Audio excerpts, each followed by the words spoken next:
Tonight's True Scary Story is the long version of My Family Lived in Hell. I told the short version on TT, and I actually told another story by the same person. Her name is Stacy, but I called her Callie in the video on TT, and the name of the video was I Think I Saw the Devil. I would kind of recommend going and watching the first one, I Think I Saw the Devil, on my TT before you watch this one, but you don't have to. This story actually talks about a little bit like what happened before everything crazy happened and how it all started, and then it goes into some more crazy things that happened to her that are absolutely wild. I do have a toothache, you guys, and while I'm not in pain right now, I don't feel good for some reason, and my throat is hurting, and I can't get into a dentist until tomorrow, and I am just really not feeling well. So I'm gonna do my absolute best to tell this with enthusiasm, so just please bear with me, okay? Thank you. I will give you a little recap though without telling you the ending. So basically Stacy and her mom and her sisters move into this house and things start happening, weird, odd things. Like she gets touched at one point. They hear whispers, they hear voices.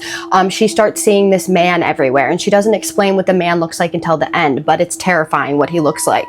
And they're in this house. Her mother actually ends up moving out of the house. She moves out of the house with her mother and her mother's boyfriend into her mother's like best friend's house or friend's house. And then her sisters end up staying in the other house and they continue to experience things. So this is kind of like going on from there. And the reason that her mom moved out of the house was because everything that was going on. And for those of you who are going to be like, I would never leave my child in a house with a demon, I guess the older sisters were older, like adults, because they were able to take over the lease and they wanted to stay. So it wasn't like she was leaving them. She did take the youngest one with her. Now, an important part of this is that her mother started seeing a little boy in the kitchen and she started seeing this little boy often. Now, in this story, I didn't tell you guys this because she hadn't told me yet, but she did tell me that she does not think that this was a little boy. She thinks that this was a demon with the face of a little boy trying to trick them. So they move into this house, the one that I told you about, and apparently this house had problems before they even moved in. She said it was built like backwards. It was very old. I'm not really sure what that means by backwards, but it was in Sacramento, California. And she said that another family lives there now and she hopes and prays that they are not being tortured like they were. So this is the story. So at this point in the story, they're in this house now, right? And her sisters move out of the house. She has two sisters that move out of the house and her cousin moves into the house. Her and her cousin decided to share a room and it was the middle room. Well, one night they end up getting bored and they decide that they want to make a Ouija board out of paper and a notebook. She said that this was the worst mistake that they could have ever made because she believes that this is what brought everything into her home. So they make the board and then they set it on the ground. They don't feel anything at first, so they just decide to stop. But then suddenly her cousin gets scared. She stops, she pauses, then she gets up really quickly, she blows out the candles and she runs out of the room. Stacy got upset because they never said goodbye to the board, so she rips the board up and then she runs outside with her cousin. They actually ripped the board up in front of her mother because her mom caught them because of her cousin, and her mom does not allow that stuff in her house. She believes in this stuff and she does not allow it. She does not like it at all. So they ripped it up in front of her. They got punished, but once they burned it and threw it away, her mom felt a little better. Nothing happens for about 2 weeks. They have 2 weeks of silence in that house. Nothing paranormal. They were just peaceful. Till one day, Stacy decides she's going to come home and she's going to do some spring cleaning to surprise her mom. So she's going to deep clean the house. First, they start to clean the kitchen and then they move into the living room and the bathroom. So Stacy and her cousin got to her room last, and then her mother and her sister got to their room last.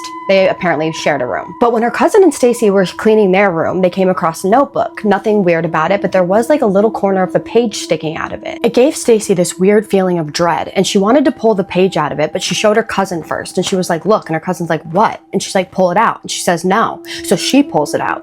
It's the Ouija board that they had ripped up and thrown away and burned. So they're like, what the hell? They're freaking out at this point. So they decide that they're gonna run outside and they're gonna tell her mother and her older sister. And they tell them and they decide that they're gonna sage the house, which she said was a huge mistake. When they saged the house, it felt like the energy in the room and the whole entire house got so much darker. That is when everything started. She said what occurred in the house reminded her of a story that her uncle had told her while they were growing up. She'll never forget it because he had never told them a lie before. He was in a trailer years ago with his wife in the middle of the night. He was walking back from his room from the very back of the trailer to go to the living room. That's when he sees it. Something running towards him. It's running up the walls. It's crawling up the walls. And as it's crawling up the walls, it's scratching the walls.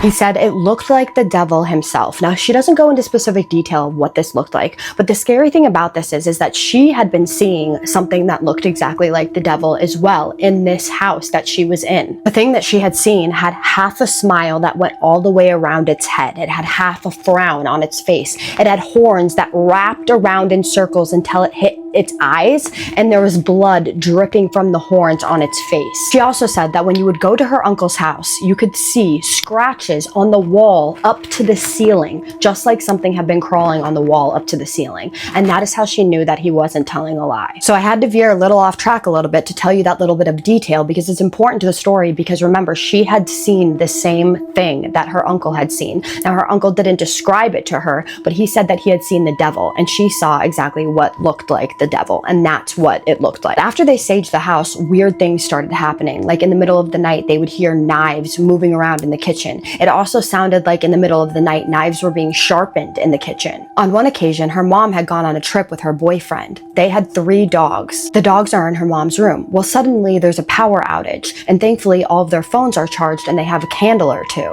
Well, she had her sisters and her brothers with her at the time in the house, and after the power outage, they were so scared to go anywhere alone that anywhere they went, bathroom, kitchen, they went in pairs. So Stacy has to go to the bathroom, so she goes with her sisters to the bathroom. After Stacy's turn, her sister went. While her sister went, Stacy's standing in the hallway. Across from the bathroom is her mom's room, and all the dogs are huddled in her mom's room for some reason, like I said before, and the door is cracked open. So it's not like they were locked in there, they were in there by choice. Then she hears her dogs making this low, weird sound, and it didn't really scare her as much as the dark did. She was terrified of the dark, and she's standing there in the dark. Well, her sister comes out of the bathroom, and as soon as they walk past the door of her mother's room, the dogs just start going wild. Not leaving her mom's room, not moving, but just barking and growling and going crazy in her mom's room. Well, they decide that they're going to walk past her mom's room and shine a flashlight in there to see what the hell is going on. And all of the dogs are lined up at the end of her mom's bed, just growling and barking at the end of her mom's bed. That's when they hear someone go, "Shh.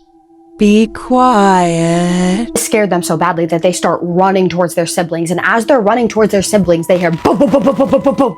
Behind them, something is chasing them down the hallway. They finally get to where their siblings are. They had no idea what this was, but it absolutely terrified them. Now fast forward to the last night that they were in the house. This was the worst for them. And she was at the house with just her sister and her dog. They were cleaning the house and decided to do some last minute packing when they decided that they were going to stay at the house one last time. So Stacy buys her and her sister Chinese food, and they're outside on the front porch just enjoying the peacefulness because it's right before nightfall and there's nothing going on and it's just nice and peaceful for now. They were playing slow jams because it was a Sunday, enjoying their time, when all of a sudden the speaker turns up full blast. Now this really scared the dog, so the dog runs outside and they run inside to go turn off the radio or the stereo, and they're freaking out at this point because for some reason the house just feels so empty and creepy. She said it was so strong and dark but alive at the same time. Her sister decides that she doesn't want to be there, so she decides to leave Stacy and her dog, her sister's dog, alone there for a few hours. So she's alone in the house now. She was against this, but she didn't know what to do, and she really didn't want to leave the dog there alone, so she decided to stay. She also left her speaker, and the slow jam station was still on, so she decides to leave it on but just turn it down a little bit. She just needed some background noise, you know? She couldn't stand silence, and she was trying to keep her mind occupied while her sister was gone. She thought if she just only kept her mind occupied that nothing scary would happen.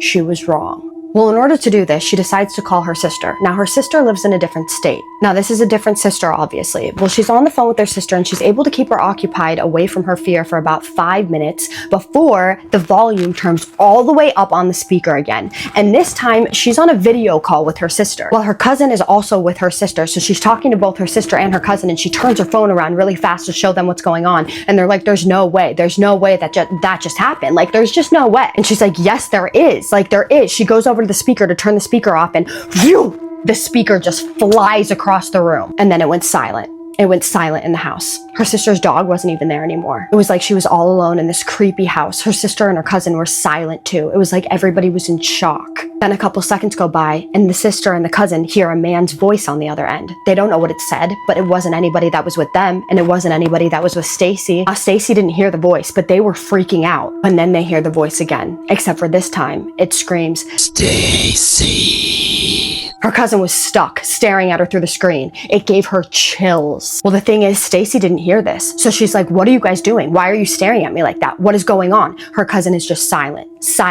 When finally her cousin says, you need to get out of that house now and do not go back. And Stacy's like, I can't leave the dog here. Like, what am I supposed to do? I can't, like, where am I supposed to go? I have to stay. Well, she had been through so much. She didn't want to experience anything more that she almost did what her cousin said, but she couldn't for some reason. She couldn't bring herself to walk out that front door. It was like she was too afraid of the outcome. What would happen as soon as she touched that door? She felt like something was going to happen. So she backed away and she told her cousin, no, I'm staying here. And that's when her cousin and her sister start freaking out. And they're like, turn around, turn around, turn around. There's something in the hallway staring at you. She turns around, but once again, she doesn't see anything. But then she turns around, she looks at the camera, and that's when she sees it. It's like she sees 1,000 faces, but it's 1,000 faces on one man. It's one man. His face is changing 1,000 times. So many faces on this one person or thing. She thought she was going to pass out from the moment she had seen this. That man had so much dark energy coming from him. The opening of the living room was like a doorway for him. He just stood there, watching. And as she's standing there watching, a memory slips into her mind.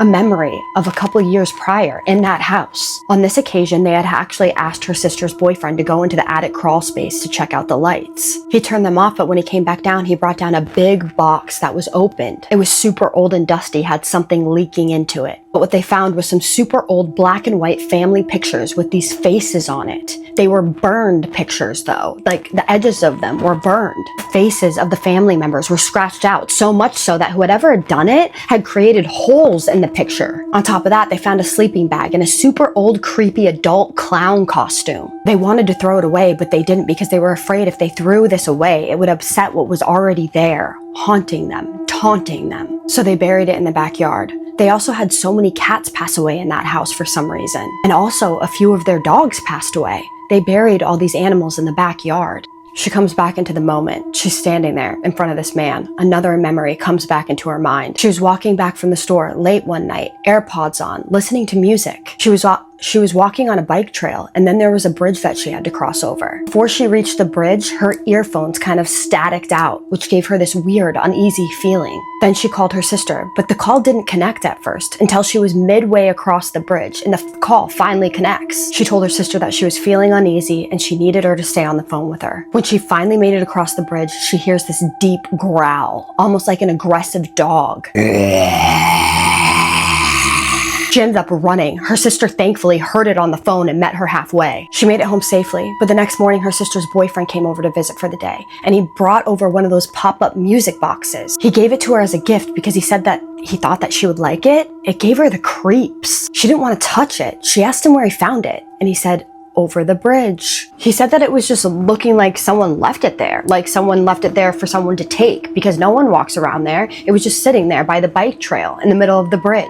She thinks that also brought something into that house too. She's not sure though. Now, I don't know why these memories creeped into her brain as she was staring at this man, but she didn't tell me what happened after she stared at the man. She didn't really tell me the ending of the story. So if you guys would like to know what happened afterwards, then drop it in the comments and I can ask her what happened afterwards, because she ended the story there. I'm sorry if that story seemed all over the place. The email was kind of all over the place, but I wanted to read it in her words, like how she told it. So that's why it was kind of all over the place. Also, I am sorry about if I wasn't as enthusiastic with this story. I really am uncomfortable right now. Like I said, I have a terrible toothache and it is making me feel like crap, and I can't even get into a dentist until tomorrow, and it's been hurting for too long. But I did my best. And with that said, what did you guys think of this story? Do you guys think that she brought something into her house with the Ouija board? Because it seems like that's when it all started, because that actually happened before anything happened in the house. So that was actually like a precursor to what happened in the house initially in the first story that I told on TT. This is why Ouija boards are so dangerous, because they invite things into your home and you don't know who you're talking to.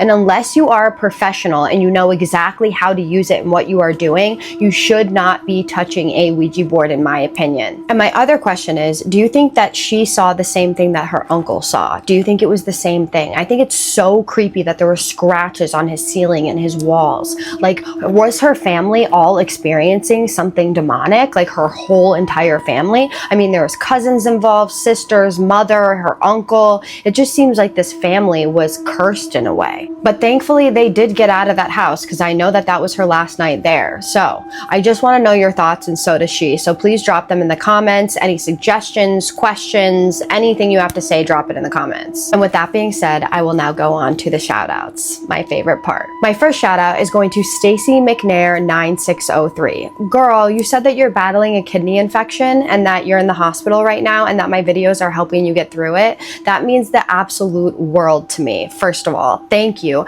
Because when I was in a dark place, as a lot of you know, Spooky Stories helped me get through my dark times. So the fact that I am doing that for somebody else, I don't know why my screen keeps going dark.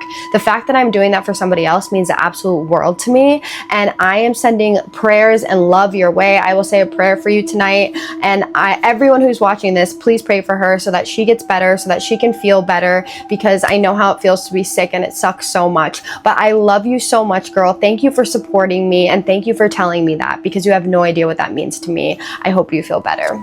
My next shout out is going to Heather Perry 475. Girl, you left the sweetest comment on one of my last videos, and I appreciate you so much. When I see these kind comments and like all these people and my comments talking to each other and talking to me and being so sweet, it means the whole entire world to me. Thank you for being a part of this community. Thank you for commenting. Thank you for just watching my channel. Thank you for supporting me. It means the whole entire world to me. You have no idea, and I appreciate and love you, girl. And my name is Kaisa, and I tell true scary stories on here every 3 nights that you guys submit to me. So if you're into that, hit that subscribe button so you can get notified next time I tell a true scary story. And with that being said, I just need you to do 3 things for me. And what are those? Keep sending me your scary stories. Have a safe night. And what's the 3rd one? Say it with me. Have a spooky night. Love you guys. See you in the next one. Spooky kisses.